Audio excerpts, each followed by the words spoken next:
ചില പ്രണയങ്ങൾ നമ്മൾ എന്നും ഉണ്ടാവണം എന്ന് ആഗ്രഹിക്കുന്നതായിരിക്കും. ഒരിക്കലും നമ്മളെ വിട്ട് പോകരുത് എന്ന് നമ്മൾ അവരോട് പറയും. ചിലപ്പോൾ അവർ നമ്മളെ വിട്ടു പോകാൻ സാധ്യതയെന്ന് കണ്ടതിന് പിടിച്ചു നിർത്താൻ ശ്രമിക്കും. കാരണം അവരില്ലാതെ നമുക്ക് പറ്റില്ല എന്നുള്ള ടേണിംഗ് പോയിന്റ് എത്തുമ്പോഴാണ് നമ്മൾ അങ്ങനെയൊക്കെ ചെയ്യുന്നത്.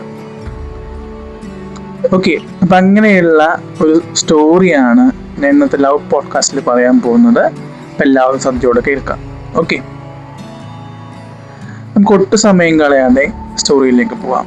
ഒരുപാട് ഇൻട്രസ്റ്റിംഗ് ആയിട്ടുള്ള എലമെന്റ്സ് ഇതിലുണ്ട്. ഓക്കെ, അതായത് ഒരു ചെറുപ്പക്കാരൻ ഇങ്ങനെ വഴിയിൽ നടന്നു പോവാണ്. ഇപ്പോൾ വഴിയിൽ നടന്നു പോകുമ്പോൾ ഒരു പെൺകുട്ടീനെ സ്കൂട്ടർ ഓടിച്ച് പോവാണ്. പെട്ടെന്ന് മഴവെള്ളം തിന്നിയിട്ട് ആ പെൺകുട്ടി വീഴുകയാണ് നിലത്തേക്ക്. അപ്പോൾ നിലത്തേക്ക് വീഴുന്ന സമയത്ത് ആരും പിടിച്ചെഴുന്നേൽപ്പിക്കാനില്ല. മാത്രമേ പിടിച്ചെഴുന്നേൽപ്പിക്കാനേ ഉള്ളൂ. അപ്പം നേരെ പോയി പിടിച്ചെഴുന്നേൽപ്പിക്കുകയും ചെയ്തു. ഓക്കെ, അപ്പോൾ പെൺകുട്ടിക്ക് ഒരുപാട് സന്തോഷമായി, ഒരാളെ പിടിച്ചെഴുന്നേൽപ്പിക്കാനുണ്ടായല്ലോ എന്നുള്ളത്. രണ്ടുപേരെ അങ്ങനെ പരിക്കുകളൊന്നുമില്ല എന്ന് ഉറപ്പ് വരുത്തിയ ശേഷം കൃത്യമായിട്ട് ഈ പയ്യൻ ആ പെൺകുട്ടിയെ വീട്ടിലേക്ക് എത്തിക്കുകയായിരുന്നു. അപ്പം അന്ന് അവിടെ സ്റ്റോറി സ്റ്റാർട്ട് ചെയ്തു. പിന്നീട് ചാറ്റിങ് തുടങ്ങി, അതുപോലെ തന്നെ കോളിങ് തുടങ്ങി. അങ്ങനെ ഒരുപാട് ദിവസങ്ങളൊന്നും കടന്നുപോയി. രണ്ടുപേരുടെ മനസ്സിലും ഒരൊറ്റ വികാരം മാത്രമേ ഉള്ളൂ. സ്നേഹമെന്ന് പറയുന്ന അല്ലെങ്കിൽ പ്രണയമെന്ന് പറഞ്ഞ ഒറ്റ വികാരം മാത്രമേ ഉള്ളൂ.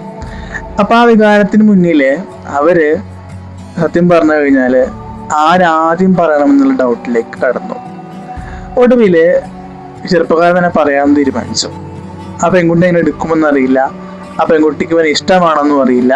പക്ഷേ എല്ലാം തന്നെ ഇതിൽ അവസാനിക്കുമെന്നുള്ള തോന്നൽ അവൻ്റെ മനസ്സിലുണ്ടായത് കൊണ്ട് അവൻ പറഞ്ഞു ഉടനെ റിപ്ലൈ കിട്ടിയില്ലെങ്കിലും പിന്നീട് അത് വർക്കൗട്ട് ആവുകയും ചെയ്തു.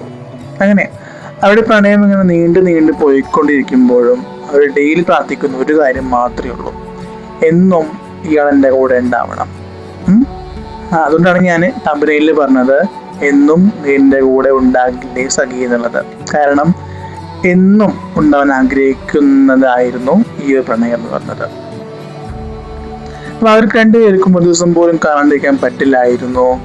കാണുന്നത്ര വിഷമമായിരുന്നു, കോൾ ചെയ്യാനുള്ള വിഷമമായിരുന്നു, മെസ്സേജ് അയക്കാനൊക്കെ വിഷമമായിരുന്നു.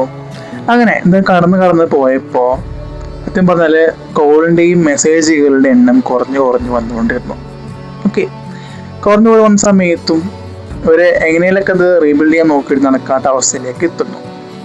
ഒടുവില് രണ്ടുപേരും നേരിട്ട് കാണുകയും തിരുത്തുകയും ചെയ്തു. കാരണം രണ്ടുപേർക്കും അത് പിരിഞ്ഞിരിക്കാൻ പറഞ്ഞ അസാധ്യമായിട്ടുള്ള കാര്യമാണ്. എത്ര കലയായാലും എത്ര തിരക്കിലായാലും അടുത്തിരിക്കുക പറഞ്ഞ സംബന്ധിച്ചോളം വളരെ വളരെ ഗുണപ്രദമായിട്ടുള്ള കാര്യമായിരുന്നു. അല്ലെങ്കിൽ അത്രയും അവർക്ക് ഇഷ്ടമുള്ള ഒരു കാര്യമായിരുന്നു. അവർ അത്രയും അടുക്കാൻ ശ്രമിച്ചു, അടുത്തു എന്നുള്ള രീതിയിൽ ജീവിച്ച് മുന്നോട്ട് പോവുകയാണ്. ഈ ചില പ്രണയങ്ങളുടെ സ്പെഷ്യാലിറ്റി എന്ന് പറഞ്ഞു കഴിഞ്ഞാൽ നമുക്ക് ആ ഫീല് വന്നു കഴിഞ്ഞാൽ ആ ഫീല് മറക്കുക എന്ന് പറഞ്ഞത് ബുദ്ധിമുട്ടുള്ള കാര്യമാണ്.